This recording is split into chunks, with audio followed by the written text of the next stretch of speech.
All right, guys, we are going to get into our respiratory lecture for today. I'm going to break this into kind of smaller lectures and try to make it a little bit more digestible and not make it a long video. So I'm going to start with some of our let's see here. We're going to start with like nasal fractures, epitaxis, um, and might get through head and neck cancer on this one. We'll just kind of see how it goes. All right. So this is what we're looking for when we're looking at patients with non-infectious upper respiratory problems. So the first thing to talk about here is your nasal fractures. Your most common facial fracture, a lot of times these are from blunt trauma. Get in a fist fight, hit your face on the steering wheel in a car accident, fall, sports injury. So these are just very common blunt trauma to the face. We see these a lot. The majority of the time, there's not many complications that come with that. Although, with a severe nasal fracture, there are complications, more severe complications that could arise, such as airway obstruction, epitaxis, which we talk about that. We do see that very commonly. You get a nosebleed whenever you break your nose. Uh, Meningeal tears can cause CSF leaking, which we would look for this by a yellow halo when the fluid dries. So this is very rare, but if present, would indicate a serious injury, such as a skull fracture. So we look at CSF fluid versus normal nasal secretions because CSF is going to contain glucose in it. So it would test positive either with the dipstick test for glucose, and also when CSF dries on a piece of like filter paper, you'll get a yellow halo that appears as a ring around the fluid as the edges dry. So that's one way we will look for CSF fluid in any type of drainage. And then obviously, complications then would also include your cosmetic deformities. All right, so how do we diagnose this? Well, obviously we're looking at, visually, do we see anything? But there's a lot of times pain and swelling, crepitus, which is kind of that, if you try to move that nose back and forth, you feel that kind of crunchy Rice Krispie type moving. So you can kind of hear those little bones move, ecchymosis and epitaxis. So lots of bruising, and they get the really bad, like bruising under their eyes, around the nose, epitaxis, like I said, and then cosmetic deformities, trouble breathing through their nose. Obviously, we would do an X-ray to look at those nasal bones. Goals of care for this, maintain airway, right? If there is enough swelling, obviously we know that there's probably not going to be any air movement out of the nose, but wanting to make sure that there's not other complications, other things that happened with this trauma that could have done more damage to the airway. We want to reduce pain and swelling and edema, so ice is appropriate, and we want to prevent any complications with that. So, they may need to wait to surgically repair until the swelling subsides, which can take 5 to 10 days or so. Um, we want to maintain our airway by keeping the patient in an upright position, apply ice or cool compresses to reduce edema and bleeding, analgesics for pain control, and nasal sprays that can reduce stuffiness. So, you know, One type of surgery is just a simple closed reduction where the doctor's going to go in, move the bones by palpation. You've seen this maybe in the ER, you've seen it even on TV where they kind of go up and they just kind of manually move the nose back into place to realign. So that can happen for a nasal fracture. They can just use like local anesthetic and then they can do this, but this usually has to be within the first 24 hours. A reduction surgery may be needed for severe fractures or fractures that do not heal properly. So this would be considered a rhinoplasty and is the term for surgical repair of a fractured nose or reconstruction to change the shape of the nose for improved function or appearance. When they have surgery from a nasal fracture, they'll come back from surgery with packing, which is going to prevent bleeding, provide support for the reconstructed nose. They might have like what we call a mustache or a drip pad dressing, which is just where they put the dressing kind of like a mustache underneath their nose, kind of tape that in place to can catch any drainage or oozing that's coming out there, even below the packing. Um, they could also obviously have a splint. Sometimes you'll see like those clear splints or just like those plastic splints that will go over that cover the nose for better alignment and protection. After surgery, we know we would want to obviously look for edema and bleeding, loss of tissue integrity. Typically, when they go home after surgery, as long as it's uncomplicated, it's usually just a same day thing. It's not a long stay. If we're concerned about bleeding, things that we would be looking for would be like frequent swallowing, which could indicate a posterior nasal bleed, and we'll talk about that in a second. So we do want to make sure if there was a lot of frequent swallowing or something like that. Observe the throat for bleeding if you notice that, and then any other signs of symptoms of bleeding that you could see, let the physician know. So epitaxis here, this is a nosebleed. And so we have a ton of little capillaries inside our nose, and damage to those or breakage in those is what causes the nosebleed. Our causes can be hypertension.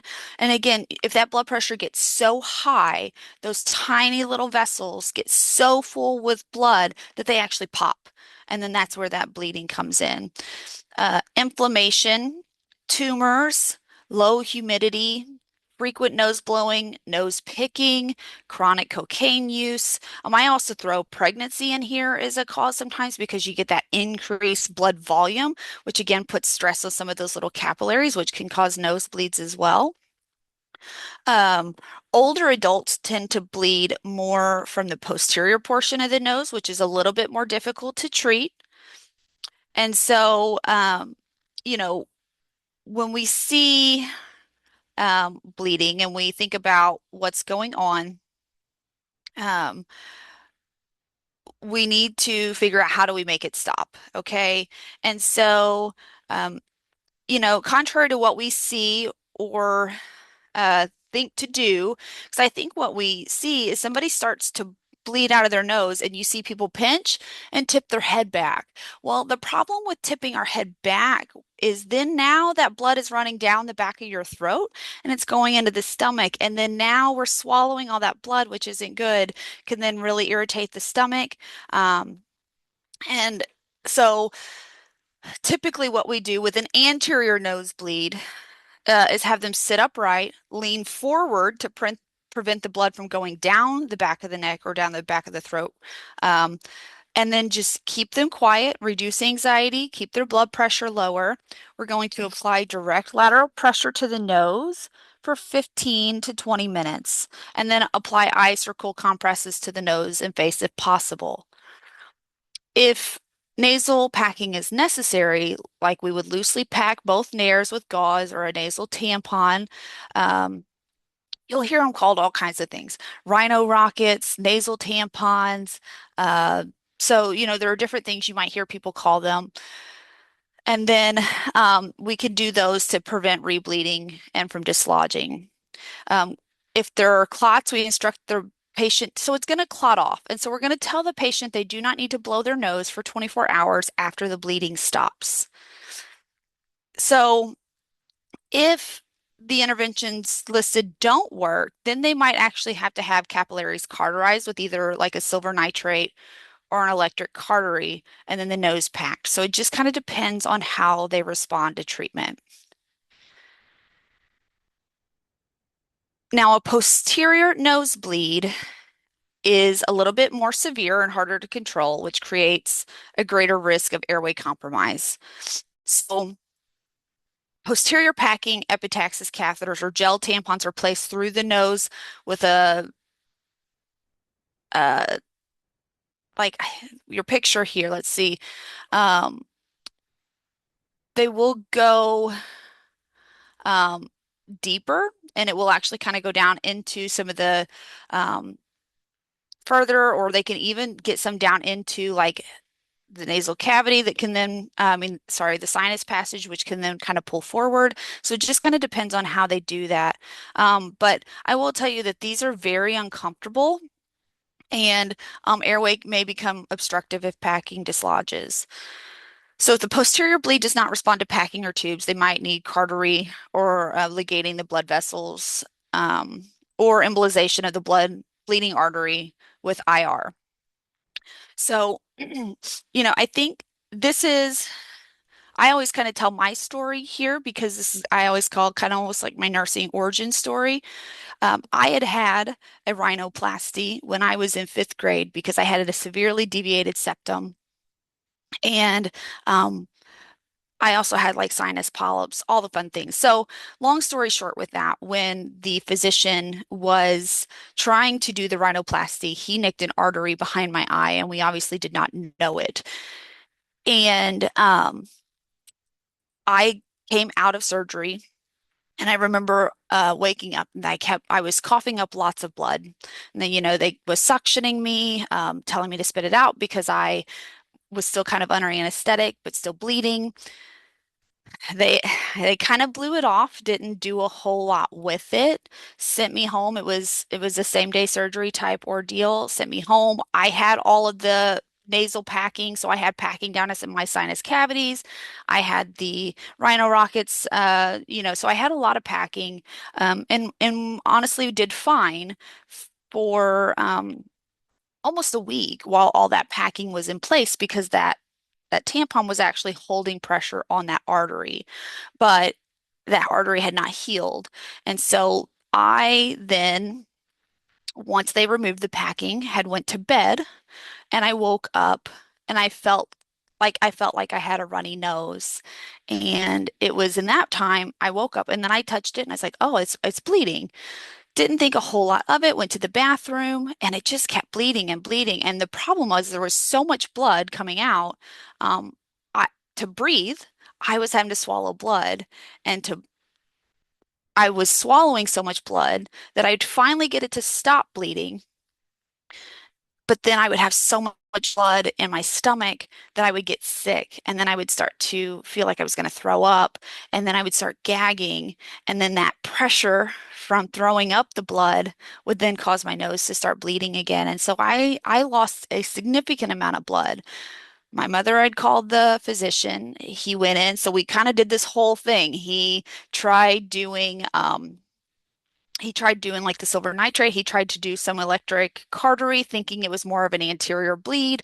Um, tried to figure out what was going on. Did that, didn't really work. Sent me back home. I started bleeding again. We came back, um, and had to get a couple units of blood because I had lost so much blood from that. They admitted me to the hospital, had just put kind of like a nasal tampon in there, gave me blood, kept me for a day or so, sent me home. But no one was figuring out what was actually going on. So they, took out that packing, sent me home. I hadn't been home more than a day and was already bleeding more and more. And so, um, again, to try to keep it short, came back to Cape, had to get another unit of blood, and then they shipped me up to Children's Hospital where I had to go in and have emergency surgery done. And they had found where that artery had been cut, and that's why I continued to keep bleeding. So, I look at this and I think when we think about like reconstruction, like a rhinoplasty, and we think about epitaxis, 99% of the time we think of it being such a simple, no big deal type of thing. But there are those instances where it truly is such a medical emergency. And so, we shouldn't just kind of blow it off. We shouldn't just go, "Oh, it's just a nosebleed." We really need to kind of think about what's going on with that. And the importance of maintaining that airway, trying not to get people to swallow blood. All right. Final thing, just with this epitaxis here that I've got on this, would be to observe for, when they go home. Obviously, we're observing for respiratory distress, but like things we can do, keeping the air, using a humidifier if they're at home because dry air can make those capillaries kind of crack. Um, especially if they're on O2. We want them to just take it really easy. Um, Using like saline sprays might be useful to help add moisture, prevent rebleeding. They shouldn't be doing vigorous nose blowing. They shouldn't use NSAIDs or aspirins. Really shouldn't be doing any type of strenuous activity such as heavy lifting for at least a month, especially if they've had significant or like a posterior bleed. Um, so we don't want to put any pressure on those capillaries. So things we can do to try to prevent um, rebleeding. The narcotics would be more so use if they had a significant nasal fracture with the epitaxis, and then that trauma-related pain would be the reason they would need pain meds. All right. So that's where I'm going to end. I'm honestly just going to stop this one here, keep this one nice, short, and sweet, and then we'll pick back up with head and neck cancer on the next presentation.